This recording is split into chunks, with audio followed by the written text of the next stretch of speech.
एक नदी नहीं बल्कि करोड़ों हिंदुओं की आस्था का रूप है।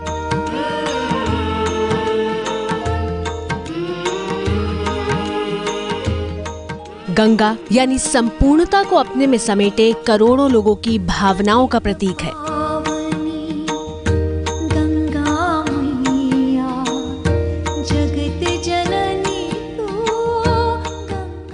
गोमुख से निकली भागीरथी और अलकनंदा नदियां जहां मिलती हैं, वहीं से गंगा बनती है। टीवी स्क्रीन पर आप इन दोनों नदियों के संगम का दृश्य देख रहे हैं। ऋषिकेश से देवप्रयाग की दूरी करीब 74 किलोमीटर है और इसी देवप्रयाग में गंगा का जन्म होता है। देवप्रयाग के पहाड़ी रास्तों से गुजरते हुए गंगा ऋषिकेश पहुंचती हैं, जहां सालों भर हजारों लोग आस्था की डुबकी लगाने पहुंचते हैं।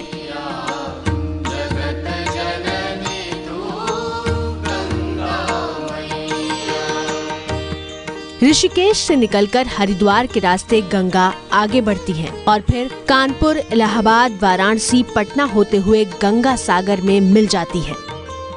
45 करोड़ की आबादी को अपने आंचल में समेटे 2525 किलोमीटर में फैली गंगा कितनी मैली है और क्या मोदी गंगा को साफ कर पाए हैं? आज हम इसी की बात करने वाले हैं। नमस्कार, स्वागत है आपका एबीपी न्यूज में। आपके साथ मैं हूं अखिलेश आनंद। 3 साल में कितनी साफ हुई है गंगा? नमामि गंगे योजना का कितना असर दिख रहा है? पहाड़ से निकलने के बाद गंगा जब मैदानी इलाके में आती है तो सबसे पहला बड़ा शहर मिलता है यूपी का कानपुर। इस शहर में गंगा किस रूप में है और क्या 3 साल बाद यह कहने की स्थिति में सरकार है कि 2020 तक सफाई के लक्ष्य को हासिल कर लिया जाएगा? आपको दिखाते हैं गंगा की ग्राउंड रिपोर्ट।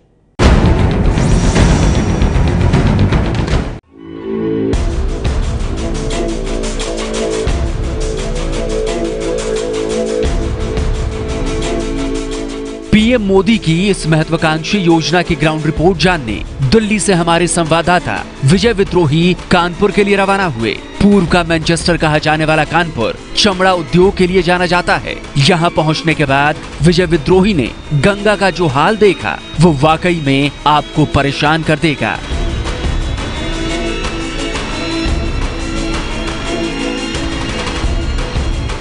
आप जो ये तस्वीरें देख रहे हैं, ये गंदे पानी का नाला है जो कानपुर शहर की गंदगियों को सीधे गंगा में गिरा रहा है। यानी गंगा कानपुर में कैसे मैली हो रही है, इसका जीता जागता उदाहरण आपके सामने है। आखिर गंगा नदी साफ क्यों नहीं हो पाती? आखिर गंगा नदी को साफ होने में और कितना वक्त लगेगा? इन 2 सवालों के जवाब अगर आपको चाहिए तो आपको आना पड़ेगा कानपुर, और कानपुर शहर में आना पड़ेगा आपको गंगा नदी के किनारे इस सीसामाऊ नाले को देखने के लिए। इस नाले से फिलहाल 15 करोड़ लीटर गंदा पानी हर रोज़ इसी तरह सीधा गंगा नदी में मिल रहा है। 1985 में जब गंगा एक्शन प्लान यानी गैप 1 की शुरुआत हुई थी, तब भी ये नाला इसी आवेग, इसी वेग के साथ गंगा नदी में गिर रहा था। गंगा एक्शन प्लान 1 के बाद गंगा एक्शन प्लान 2 आया, लेकिन इस नाले के वेग में कोई कमी नहीं आई। गंगा सफाई को लेकर विजय विद्रोही को यहाँ के लोगों से बातचीत में क्या कुछ जानकारी मिली, उसे जानने से पहले हम अपने दर्शकों को नमामि गंगे के बारे में थोड़ी जानकारी दे देते हैं। मोदी सरकार ने 2020 तक गंगा सफाई का लक्ष्य रखा है। नमामि गंगे परियोजना के तहत गंगा की सफाई की योजना है। उमा भारती को बाकायदा इस विभाग का मंत्री बनाया गया है। 20,000 करोड़ रुपए नमामि गंगे प्रोजेक्ट के लिए दिए गए हैं।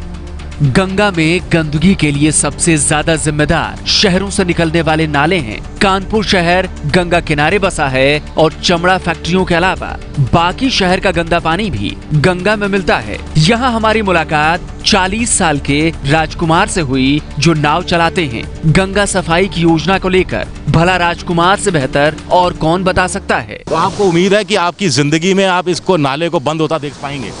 हमारे तो मुश्किल समझ में आ रहा, मुश्किल सर। तो मोदी जी कह रहे हैं हम नमामि गंगा लेके आए हैं, नाला तो मुश्किल दिख रहा है, ये मुश्किल नहीं बन पाएगा भाई कल में। राजकुमार की बात सुनने के बाद अब हम आपको यहीं पास में रहने वाले नासिर अली की बात सुनाते हैं, जो बता रहे हैं कि गंदे नाली की वजह से उनकी जिंदगी में दिक्कतें क्या आती हैं। नासिर अली साहब, आप कब से देख रहे हैं इस नाले पे? ये 50 साल से है बस। आप ऐसे ही बह रहा है? ऐसे ही बह रहा है 50 साल से। तो इस कारण क्या क्या आपको दिक्कतें आती हैं? इसकी दिक्कत यही है कि गंगा में हमेशा गंदगी गिरती रहती है, सफाई होना चाहिए, इससे बहुत प्रदूषण फैलता है, यही सब बातें हैं। शहर और फैक्ट्रियों के गंदे पानी की वजह से गंगा मैली है। नेता और मंत्री समय समय पर मुआयना करने भी आते हैं, मौके पर आकर लोगों को भरोसा देते हैं, लेकिन ये भरोसा जमीन पर कब दिखेगा, इसका इंतजार लगा हुआ है। गंगा सफाई का जिम्मा पिछले 3 सालों से संभाल रखा है उमा भारती ने। नमामि गंगे परियोजना की मंत्री हैं वो। कुछ समय पहले उनका यहाँ आना हुआ था। बदबू इतनी थी कि उन्होंने नाक पर रुमाल रख लिया था और कहा था कि जल्द से जल्द इसका कोई इलाज ढूंढना पड़ेगा। IIT कानपुर को ये जिम्मा सौंपा गया, लेकिन पिछले 2 सालों से IIT कानपुर से रिपोर्ट का इंतजार है। कानपुर में विजय विद्रोही की मुलाकात गंगा सफाई के लिए आंदोलन चला रहे राकेश जायसवाल से हुई। 30 साल से गंगा को निर्मल बनाने के लिए लड़ रहे राकेश बताते हैं कि 3 साल में उनके सामने तो कुछ भी नहीं बदला है। ज़मीन पे तो कोई काम नहीं हुआ है। जैसे गंगा में रॉस सीवेज जाता है तो रॉस सीवेज जैसे पहले जा रहा था अब भी जा रहा है, कोई नया सीवेज ट्रीटमेंट प्लांट नहीं बना है।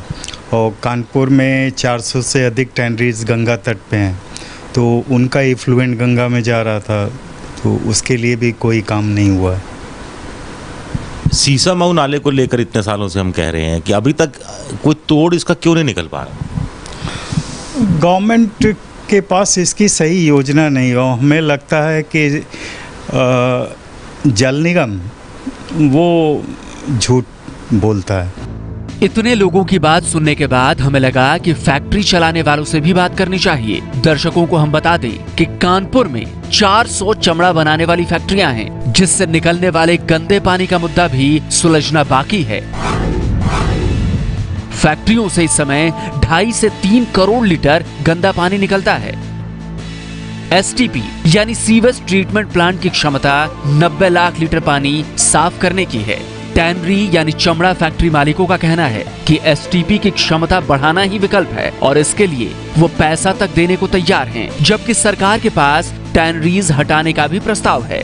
वर्केबल सोल्यूशन क्या हो सकता है? भाई प्रैक्टिकल वर्केबल सोल्यूशन तो हमारे नॉलेज में यही हो सकता है कि अगर इसको अपग्रेड कर दिया जाए तो सारी प्रॉब्लम सॉर्ट आउट हो जाएगी हम लोगों की। तो उसमें आप लोग पैसा देने के लिए तैयार हैं? हम लोग तो हर तरह से तैयार हैं, हर मतलब जैसे गवर्नमेंट चाहे पैसा ले ले हम लोगों से, मगर ये है कि गवर्नमेंट को भी कुछ रिस्पॉन्सिबिलिटीज अपनी निभानी पड़ेगी। उसको भी हम लोगों के साथ में एक बार प्लेटफॉर्म पे आना पड़ेगा, बैठ कर बात करनी पड़ेगी। भाई कुछ गवर्नमेंट बेयर करे, कुछ टेनिस वाले बेयर करें, ये प्रॉब्लम सॉर्ट आउट हो जाएगी। हम लोग की कोई परेशानी नहीं है उसमें। हम दर्शकों को यहाँ बता दें कि गंगा बेसिन में 1200 करोड़ लीटर गंदा पानी रोज निकलता है। इसमें से सिर्फ 400 करोड़ लीटर को ही साफ करने की क्षमता है। 300 करोड़ लीटर गंदा पानी टायर 1 और टायर 2 शहरों में सीधे गंगा में रोज गिरता है। हम बनारस में हैं। आपको जानकर हैरानी होगी कि गंगा में सीधे गंदे नालों का पानी डालने की शुरुआत एक सरकारी आदेश से हुई थी। 1932 की बात है।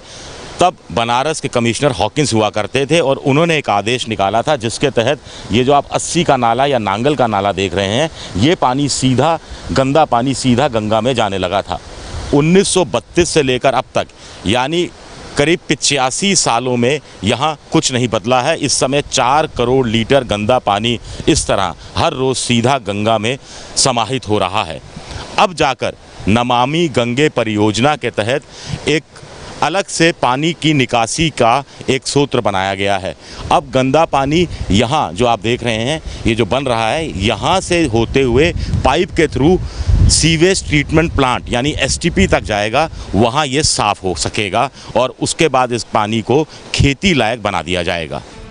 नमामि गंगे से पहले गंगा किनारे कुल 55 सीवेज ट्रीटमेंट प्लांट लगे थे, लेकिन इनमें से 15 बंद पड़े थे और बाकी के 40 भी अपनी पूरी क्षमता से काम नहीं कर रहे थे। अब उमा भारती के मंत्रालय का दावा है कि 31 दिसंबर 2016 तक 14.5 करोड़ लीटर गंदा पानी रोज साफ करने वाले नए एसटीपी बन चुके हैं। इससे सीवेज नेटवर्क 1000 किलोमीटर का पूरा हो चुका है। इसके अलावा 72 करोड़ लीटर गंदा पानी रोज साफ करने की क्षमता वाले एसटीपी निर्माण के अलग अलग चरणों में हैं। और अब आपको वाराणसी लिए चलते हैं। वाराणसी प्रधानमंत्री मोदी का संसदीय क्षेत्र है। वहां गंगा किस हाल में है, क्या गंगा घाट पहले से साफ हो चुके हैं, इसी की पड़ताल करने पहुंचे हैं विजय विद्रोही। देखिए। न मुझे किसी ने भेजा है, न मैं यहां आया हूं, मुझे तो मां गंगा ने बुलाया है। प्रधानमंत्री नरेंद्र मोदी गंगा को मां मानते हैं। औरों के लिए गंगा एक नदी हो सकती है, हमारे लिए गंगा सिर्फ नदी नहीं, ये हमारी मां है, मां। मोदी गंगा साफ करने का प्रण ले चुके हैं। 125 करोड़ देशवासियों की हजारों साल की पुरानी आस्था का केंद्र गंगा है। पीएम बनने के बाद 9 नवंबर 2014 को तो गंगा साफ करने के लिए वाराणसी में खुद ही फावड़ा उठा लिया था।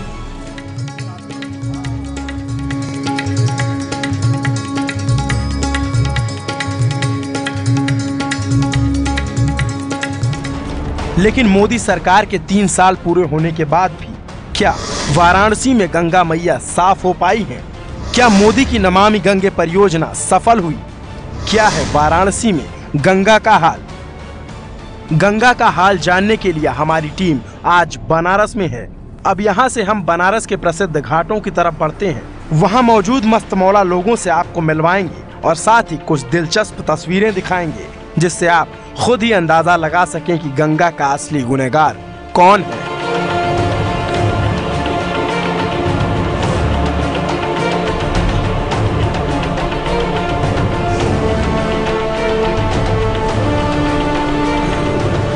इन तस्वीरों को देखकर आप समझ गए होंगे कि गंगा के असली गुनहगार आप खुद हैं, जिसकी जीती जागती तस्वीर आपके सामने है। अब इन महाशय को देखिए, गंगा घाट पर चॉकलेट का रैपर फेंक कर आगे बढ़ गए। हमारे संवाददाता विजय विद्रोही ने इन्हें धर लिया। फिर क्या हुआ आप खुद ही देखिए।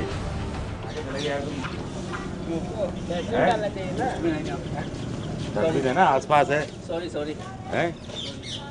इधर आओ बताओ कैसे गंगा साफ होगी? फिर गंगा साफ कैसे होगी बताओ? हमारे साफ करने से थोड़ी साफ होगी, इतना सारा पोल्यूशन है, एक का करने से क्या होगा ये बताइए। तो आपने ये अभी खाया फिर यहाँ गिरा के चले गए? देखिए बहुत सारा मिलेगा, वो देखिए। तो और लोग गिरा रहे हैं तो आप भी गिराओगे? क्या करें, एक का करने से क्या होगा? गलती मानिए ना। गलती से इसलिए तो सॉरी बोले थे। उत्तम गुप्ता बनारस के छात्र हैं। कहते हैं मेरे अकेले के करने से क्या होगा, बस यही सोच हमें बदलनी है। बूंद बूंद से घड़ा भरता है। ये बात उत्तम तो नहीं समझते, लेकिन बनारस की तनु जरूर समझती हैं। हाँ बिल्कुल, जब मतलब उन्होंने, ये बहुत बड़ी बात है कि हमारे प्रधानमंत्री ने इसके लिए कुछ करा, पर हाँ उसके लिए आम जनता को अवेयर होना बहुत ज़रूरी है। जब तक हम लोग अवेयर नहीं होंगे कैसे साफ सफाई रख सकते हैं। जब आपके देश का सबसे शक्तिशाली व्यक्ति यानी प्रधानमंत्री खुद फावड़ा लेकर सफाई करने लग जाता है, तो हमें अपने आसपास का परिसर साफ करने में किस बात की शर्म आती है। आपको बता दें, गंगा में एक व्यक्ति के साबुन लगाकर नहाने से 20 से 30 लीटर पानी गंदा हो जाता है। एक जानवर के नहाने से करीब 50 लीटर पानी दूषित हो जाता है। एक आदमी औसत गंगा में 600 ग्राम पूजा सामग्री छोड़ जाता है, जिसमें फूल, माला, अगरबत्ती और प्लास्टिक होता है। इन्हीं सब कारणों से गंगा बहुत बीमार होती जा रही है।